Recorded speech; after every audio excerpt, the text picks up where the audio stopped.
நம்ம என்ன வீடியோ பார்க்க போகிறோம்னா நம்ம பர்த்டேக்கு வெட்டிங் டேக்கு அந்த மாதிரி டைமில் நம்ம நல்லா சூப்பராக சமையல் பண்ணி நல்லா ஹாப்பியாக என்ஜாய் பண்ணுவோம்.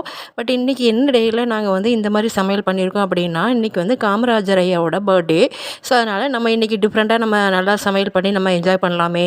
நம்ம கல்வி கண் திறந்த காமராஜர் அவங்க மட்டும் இல்லைன்னா நம்ம நிறைய பேர் நம்ம முன்னாடி காலத்தில் படிச்சிருக்கவே முடியாது.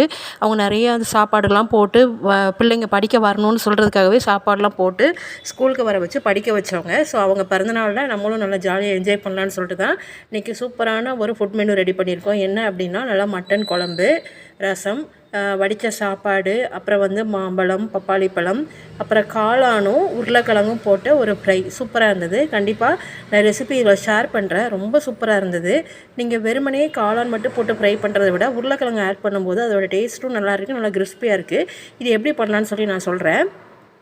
ஃபஸ்ட்டு கொஞ்சம் ஆயில் ஊற்றிக்கோங்க. ஆயில் ஊற்றுறதுக்கு முன்னாடி காளானையும் உருளைக்கிழங்கையும் இஞ்சி பூண்டு பேஸ்ட், கொஞ்சோண்டு மஞ்சப்பொடி, சில்லி சிக்கன் பவுடர் இருக்கு இல்லையா, அது கொஞ்சோண்டு கார்ன்ஃப்ளவர் பொடி இதெல்லாம் போட்டு நல்லா மிக்ஸ் பண்ணிட்டு ஃப்ரீசரில் ஒரு 1/2 hour நல்லா செட் ஆகட்டும் வச்சுருங்க. 1/2 hour கழித்து அதை எடுத்து வெளியே ஒரு 10 minutes வச்சுருங்க.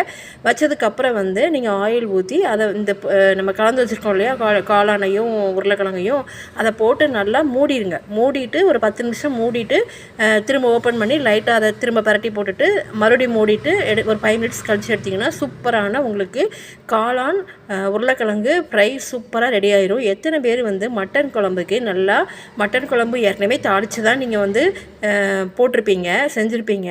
கடைசியில் எத்தனை பேர் தாளிப்பீங்கன்னு சொல்லுங்கள். அந்த நல்ல வெங்காயம் சுருளை வதங்கி கருவேப்பிலெல்லாம் போட்டு தாளித்து சாப்பிட்றது ரொம்ப டேஸ்ட்டாக இருக்கும். எனக்கு ரொம்ப பிடிக்கும். எத்தனை பேருக்கு பிடிக்குன்னு சொல்லுங்கள்.